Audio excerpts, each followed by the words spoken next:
By the way, I ain't gonna lie. Waka Flocka, he's a smart man. A smart rapper, man. Shit. Waka Flocka. Waka Flocka. Yeah, man, this guy is smart. Really smart. Ah, man. Sometimes I should be bugging out. Let's get into it, man. The music industry is a lie. Waka Flocka recognized this early on, and after the day he got shot, he came up with a plan to escape. Wait, he got shot? I didn't know that. That's crazy. How did he get shot? From the music industry? And change his life for the better. By the way, man, if you don't like my reaction, fuck it. You can go watch someone else. But I'm just doing that shit for fun. Waka is one of the rare Because I'm not getting paid anyway, so. examples of an artist who was able to see the highest of the highs in the music industry, and it didn't come crashing down in an all-out downward spiral. But make no mistake, his life wasn't easy. In the year 2000, his 10-year-old brother died. Holy shit. Tiny decision that Waka made. Raleigh Melfers was the younger brother of Waka, whose real name is Joaquin. Their mother, Deborah Antony, forbade them from leaving the house after school. Damn, she's still the same face. The mother too. That's crazy. Until she got home from work. But one dark day in Riverdale, Georgia, Raleigh promised a friend he would help him with some homework. Waka encouraged Raleigh to sneak out and said he would cover for him if their mother came home. Raleigh left and was hit by a drunk driver. It was the neighbor who ran over Raleigh's head. To make matters worse, the neighbor was found not guilty of his crimes. Losing his brother in this... You think he's Illuminati? Because everybody talking about Illuminati. You think that shit real? You think that shit real? I don't know. Coming down. No, yeah, comment down below. That shit real. Manner had a detrimental effect on him. For the next 10 years of his life, Waka wasn't even sure who he really was. Damn. Who I was from 8th grade to being, I'm talking about from 14 to 26 on. Luckily for Waka, he had an amazing mother, who not only worked numerous jobs to support him and his brothers, but would soon network with the right people and change the trajectory of both of their lives. She's a smart mother, man. She look like a boss. Look at her fur. I like her fur, ma. Come on, ma. I like your fur, ma. Aw, ma. Forever. Deborah landed a position with the Georgia Department of Family and Children's Services. It was here where she began to mingle with local artists such as Ludacris, who would come visit the kids at the shelter as a way to give back to I ain't playing around. I started working at Fulton County and my whole life was just different. And then here I meet Ludacris. Wow. I met Ludacris. But at that time, Ludacris was not Ludacris. He was Chris Lover Lover. Yeah, so it was Chris Lover Lover and Poon Daddy. And they used to bring all the artists that are here to the shelter for the children. Before any artist got big, they would bring them there at the station. But Deborah was no stranger to the music industry. Her brother Bimmy Atney was an A&R at Def Jam, close friends with LL Cool J, and worked on projects with Mariah Carey and 50 Cent, a true OG in the New York hip-hop scene, a scene Waka's mom never planned on being involved in. In 2005, Deborah received a call asking if she could help a local rapper getting out of jail to get set up with some community service. The rapper they were referring to was Gucci Mane. Breaking onto the scene in 2005 with his single Icy, Gucci was a bubbling artist in Atlanta, but at the time he was far from a mainstream success. After connecting with Gucci for his required community service, Deborah saw the musical potential and decided to help out his career. She had the knowledge, the family connections, and most important... So the mom is the plug. Why the hell you have a bottle? Oh, sorry. Damn, I thought that was him that hold the bottle in front of her face. My bad, ma. That diamond is shiny. That's why you wear the marriage, right? Is she married? Importantly, a spare room for Gucci to crash in rent-free. Not long after moving in with Waka and his brothers, Waka and Gucci would become very close. Their friendship would grow even stronger over the next year, with Gucci officially signing to Deborah's newly established management company, Ms. A Entertainment, in 2007, a company that would help launch the careers of artists like French Montana and Nicki Minaj just years later. Waka looked at Gucci as a brother, and he wanted to help out with Gucci's rap career any way he could. So I started from right there. I said, you know what I'm gonna be? I'm gonna be your assistant, bro. Right. I'm gonna be your security. I never knew these titles, but this is what I was doing. I was like, hey, bro, you can't even pick a bag up. You're a star. Unfortunately, Gucci couldn't help getting in trouble with the law and was constantly in and out of prison, completely stunting the growth of his rap career and leaving Waka uncertain about his future. Not wanting his family to fail, Waka decided to take matters into his own hands and get in the studio. Even though Gucci Mane straight up told him to his face he shouldn't be a rapper and that he was better off as a goon, Waka didn't care. He had a mission to make it big. I'm also on a mission to tell you about today's sponsor. My son got the big bread, the white bread. That's Shibata bread, or that's Shibata bread. Casetify. Casetify is the world's most Yeah. Everybody got Casetify.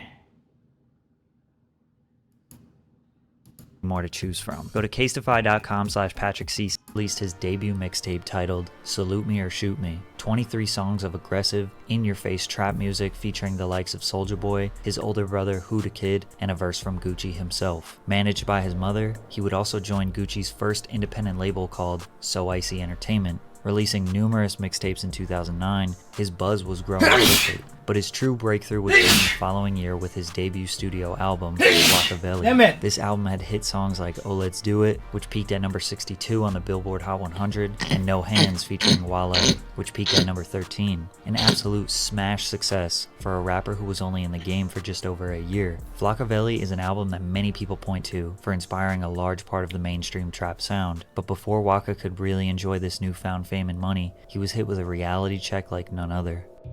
Rapper Waka Flocka Flame shot, robbed. That's On the afternoon crazy. of January 19th, 2010, the 23-year-old rapper was shot and robbed at a bubble bath car wash in Atlanta. Similar to many of the tragic killings we've seen in the What is a bubble bath? rap game, Wait, it's a bubble bath car wash. So the name of the car wash is Bubble?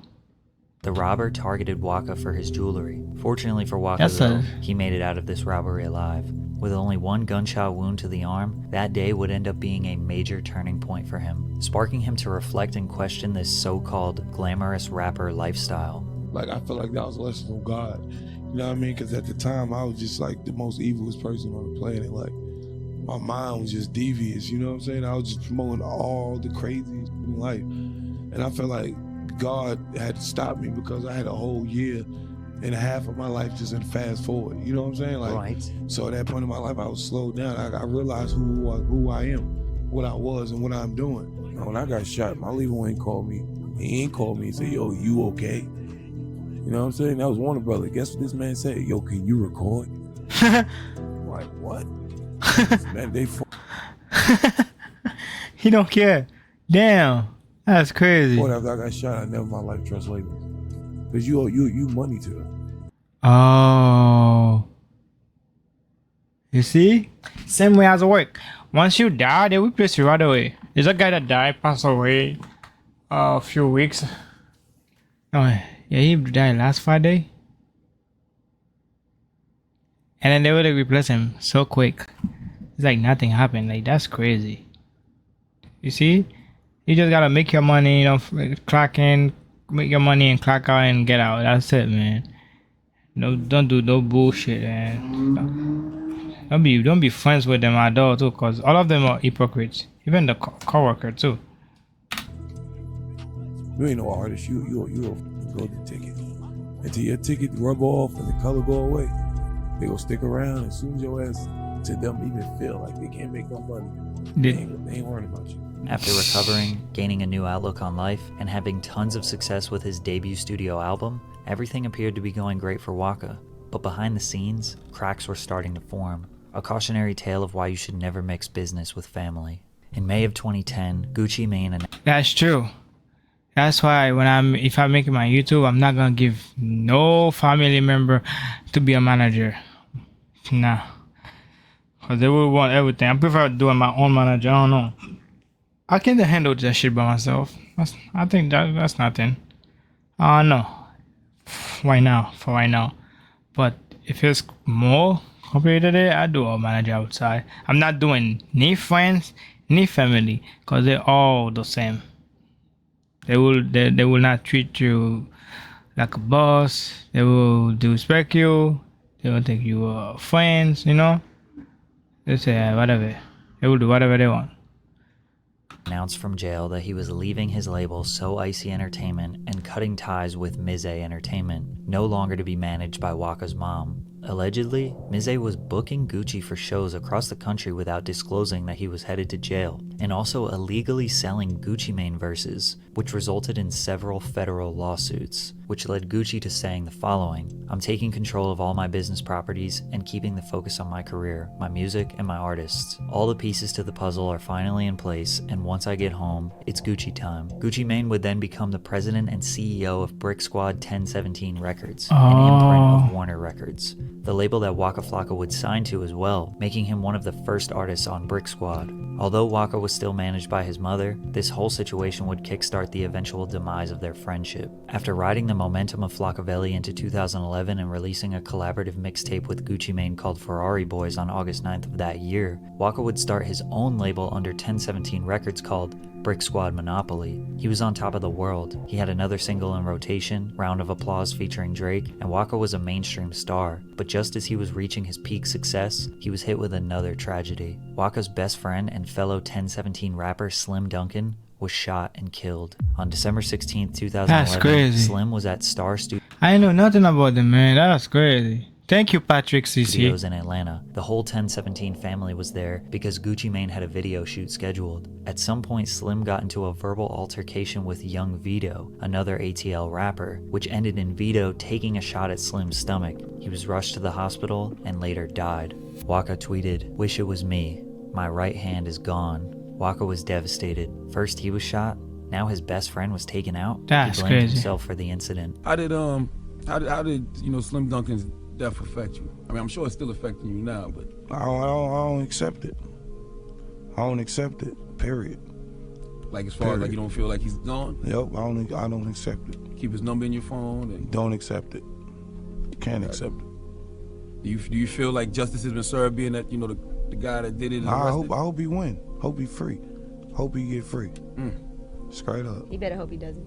I saw you put on Twitter, you wish it was you. Like, Yeah, that's my dog. Like, I made him rap. You know what I'm talking about? Like, if I would never made him rap, man, imagine, you know what I mean? that's how you feel? Like, Yeah. So you feel like if you hadn't made him rap, he'd still be here. Yeah. Wow, that's heavy, man. That's heavy to wear. You can hear the pain in Waka's voice. He needed to restart his whole career, his whole life. At least he still had his brother Gucci Mane, and that was enough for him to still want to pursue a rap career. But as Waka continued to get more and more popular and began taking some of the spotlight away from Gucci, tensions would rise and egos would clash, culminating in a public beef that would rip the two apart. Waka Damn. Flocka Flames officially dropped off Brick Squad 1017. Big Guwop says, "Give me an offer for this disloyal dude." This tweet from March 15th, 2013 would send shockwaves across the entire hip-hop scene. A rep for Gucci claimed that the tweet was the job of a hacker, but Waka didn't buy it, sparking Waka to respond with, "I'm the loyalest person you could ever see. I took on a man's beef, risked my life, hung out the window, risked my freedom. I never backed in a corner. To my knowledge, it ain't nothing but jealousy." Also in that same month, Waka would diss Gucci at a Dipset reunion show. Things got even more heated Damn. between the two when Gucci sued Waka Flocka and his mom in November of that year, stating that Deborah stole jewelry from him, failed to report tax information on her income, misappropriated his assets, withheld royalty payments, and inflated costs and record label expenses. So she was stealing from Gucci? That's crazy. You see? Oh man, the industry don't give a fuck about that. I think that shit worse, man. The music industry is worse. That's crazy. Damn. Waka would clap back on Twitter, but also made an appearance on The Breakfast Club to air out how he was feeling about the fallout. I want him to eat, though. You know what I mean? I don't want to be out here looking like a bum. Right. I don't care how crazy he doing, or I don't care if he jump off the roof. I don't give a. If I catch him, it's going digital. I don't want to kill him or nothing. I just want to slap him a couple of times, like a little brother. The duo, once referred to as the Batman and Robin of the Atlanta rap scene, was now completely dismantled. But Gucci always got guns though. I don't know.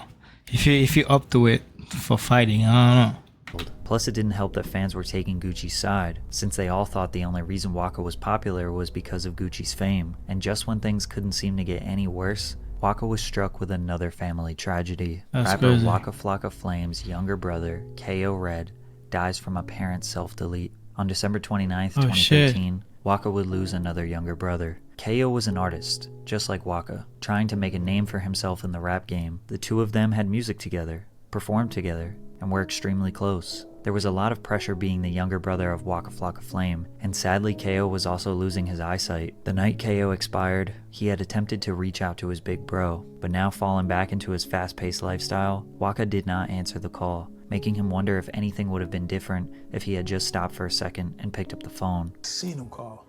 I'm like, I'm like, let me call KO back as soon as this shit over with. I call him back, I'm gonna answer him. He called you before he. I don't know who else he called, but that's what if I'd picked that call up? Like, that's when I seen like, yo, this rap shit. The loss of KO made Waka turn to getting high to numb the pain, a slippery slope for anyone to fall down. He lost 2 blood brothers. He lost his best friend that he had considered a brother, and had a falling out with Gucci, who was basically his adopted brother. Waka was losing everyone. Life was passing him by, and he had lost sight of the things that truly matter. He decided he needed to better himself. He finally had enough. Reevaluate his life, focus on being a role model instead of just a rapper, and that's exactly what he did. Waka was well aware at this point in his life how toxic and manipulative the music industry really was. Not only did he let himself get caught up in the lifestyle, he was blatantly lied to from the very start by his label. After signing for only $50,000 in 2010, Warner would constantly cover up how much revenue he was generating. Damn. I signed a deal, it just all hell broke loose. Like the label been lying from day one. Day one. Like when I tell y'all, like I told them like, all right, yo, did I recoup yet? They're like, nah, you ain't recoup. I'm like, how did I not recoup? I got 400 shows a month. Yeah, man. Every record I got was popping. I'm like, how did I not recoup? It was acts like this that added salt to his wounds and confirmed to Waka that he was right to take his life in a different direction. Being a father figure, learning financial literacy, investing in businesses, and pursuing other passions like sports and video games being his new priority. After getting married to Tammy Rivera in 2014, Waka made a commitment to being a strong father figure in the life of her daughter, Charlie, the child that Tammy had when she was just... That's awesome, man. That's awesome. Good job, Flocka. Damn, that's awesome. I like that.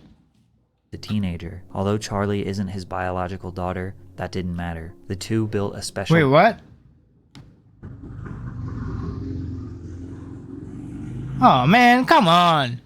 ...bond, and Waka has been by her side ever since she was 4 years old. And basically after 2014, he stopped caring about the music industry. He never dropped another album, he didn't care about any fame, he just wanted to better his life. He also began focusing his time on suicide prevention and mental health awareness. Him and his mom started the No RIP Foundation in honor of his brother, which helps grieving families by promoting responsible media reporting on deaths. Investing his time in mental health awareness also helped him come to terms with the loss of his brother KO. Tweeting this in 2020, "You have no idea how it feels to want to delete your own life, man. My little brother took his own life, man, and I deal with this fact every birthday because his birthday is a day after mine. This year I'm officially accepting the fact that he's in a better place." Because of his efforts, Waka received an honorary doctorate in philanthropy and humanitarianism in New York. Although Waka did extremely well financially thanks to his rap career, he wasn't the smartest with his money early on, which to be fair, not many rappers are. However, with his newfound perspective on life, he started taking financial literacy and business very seriously.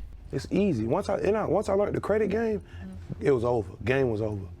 When I know I had all the millions and I didn't even have a credit card, the dumbest. I was like the dumbest person ever. I used to just spend money on everything.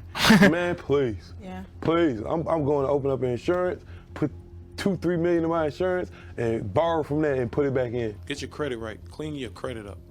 From me to y'all, clean your credit up. Stop putting everything in your name. Create a business, an LLC. Put everything in your LLC. And open up a C Corp. If you don't know these, you need to figure these out. I'm telling you the names. Get a C Corp to run an LLC.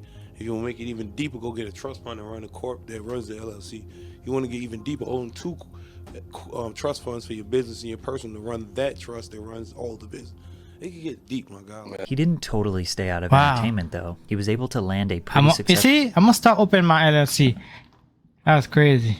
I know some part of LLC that when you buy Metro card, gas, everything, the expense. You see what right here? If I bought the computer that put it on LLC.